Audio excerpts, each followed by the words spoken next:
Like and subscribe to Gilligabyte! Game on, everybody, and welcome to another video.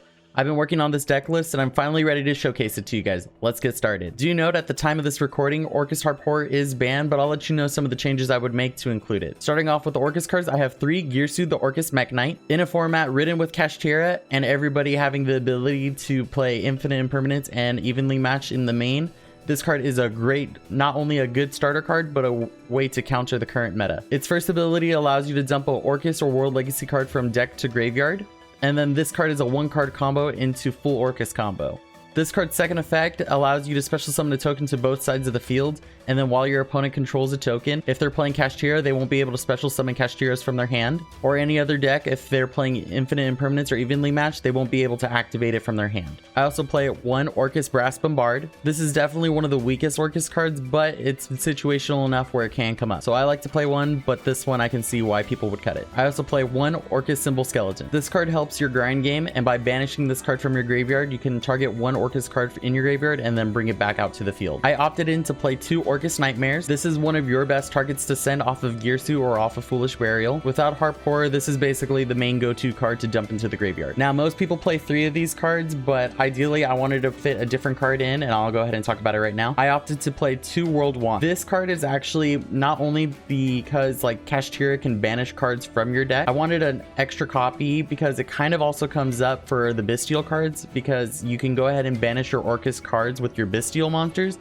and then with an extra copy of World Wand, you can banish World Wand and then reborn your Orcust from the banish pile. And if you're only playing 1 copy and that 1 copy gets banished, your grind game is basically dead. Onto the Orcust spells and traps, I play 1 Orchestrated Return. It's a good card. It unclogs your bricky hands and it says draw 2. And of course we have to play the field spell, so I play 1 copy of Orchestrated Babel. This card turns all your Orcust monsters in your graveyard and link monsters into quick effect. And then I play 2 Orcust Crescendos. I've been really liking playing 2 in my deck, because not only if Kashtira were to banish the singular copy, you would basically be out of the control game, but if you send this card to the graveyard, or this card is in your graveyard, you can banish it to search Gearsu from your deck to your hand. Onto the Bystials, I play 2 the Bystial Lubellion. This can turn into any of your other Bystial cards, but our main target is 3 Bystial Magnamut. One of my favorite things about this deck in particular is that when you give your opponent a token, all your Bystials automatically become quick effect. Bystial Magnamut can go ahead and search any dragon from your deck, and those targets are 1 Druid Swarm, 1 Saronir, and 1 Baldrake. Druid Swarm, when he's sent from the field to the graveyard, it can target 1 special summon monster your opponent controls and then send it to the graveyard. Saronir can give you access to Bystial Lubellion or other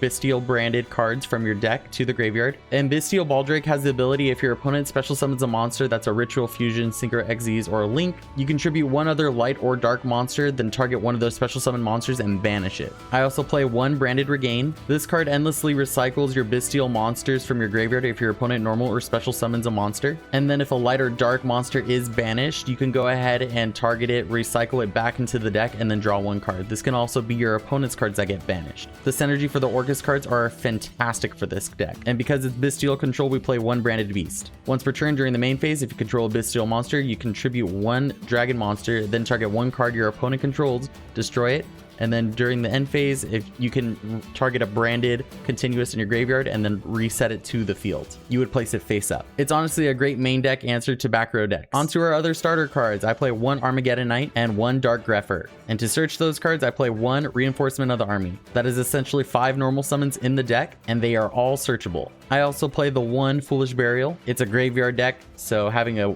extra access to your deck to the graveyard is fantastic. I briefly mentioned that all of our normal summons are searchable, including Gearsu. And how is that possible? Well, I play 3 Foolish Burial Goods. This card says send 1 spell or trap from your deck to your graveyard. And if we send Orcust Crescendo to the graveyard, we can banish it to add Orcust Gearsu from deck to hand. Our alternative targets to send to the graveyard is Orchestrated Babel, be it that we can't actually activate it the same turn that it's sent, but that can unbrick our hand the following turns potentially, or we can send the Bystial cards or the branded cards from deck to graveyard to go ahead and then reset them if we have Branded Beast on the field. I also play 1 Called by the Grave. It's a pretty good card, especially when a deck is very normal summon reliant. And wrapping up the main deck, we're going to go ahead and go through the last bits of cards. I play 3 Radiant, the multi-dimensional kaiju. This card is mostly a medical and it has synergy in the deck. If you're playing against Kashtira, you can go ahead and tribute their Arise Heart, and then now you have access to your graveyard. And because we have so many dark targets in our deck, I opted to play 3 copies of Allure of Darkness. You can draw 2 cards, then banish 1 dark monster, and we play a bunch of dark targets in our deck. There's 20 dark targets in our deck. And we also play 3 Ash Blossoms in the main. That wraps up our deck count to an even 40. On to the extra deck, starting off with our Orcust cards. I played 2 Dingirsu the Orcust Evening Star. This is the main boss of the deck, and how we access it so easily is because we play 2 Galateas. Arguably, she might even be the boss monster of the deck, because if you have a bunch of Bystial monsters in hand who act as hand traps, and then you have her on the field to search and set Orcust Crescendo, you have a lot of interruptions that your opponents can barely play through. I also play 1 Longirsu, the Orcust Orchestrator, and that's going to wrap up the Orcust extra deck monsters. But we can't forget about this guy. I play 1 Linkuriboh. He's honestly an honorary Orcust card, because with the Girsu token, you need Girsu and another monster to basically make Galatea. So getting rid of the token with Linkuriboh is the easiest way to make that happen. And I also play 1 Barricade Borg Blocker. The theory behind this card is that when this card is Link Summon, you can discard 1 card to turn on your Orcust cards. If you end up drawing the wand or the Orchestrated Nightmare into your hand. And then during the end phase of this turn, you can add 1 continuous or field spell from your graveyard to your hand. And then once per turn, if a face-up spell you control, it can't be destroyed by your opponent's card effects. So he's there to protect your field spell or your continuous cards. We then also play the Access Code package, but for the darks, of course. So we play 1 Dark the Dark Charmer Gloomy, or alternatively, we can also go into IP Masquerena. So I play 1 copy of IP Masquerena.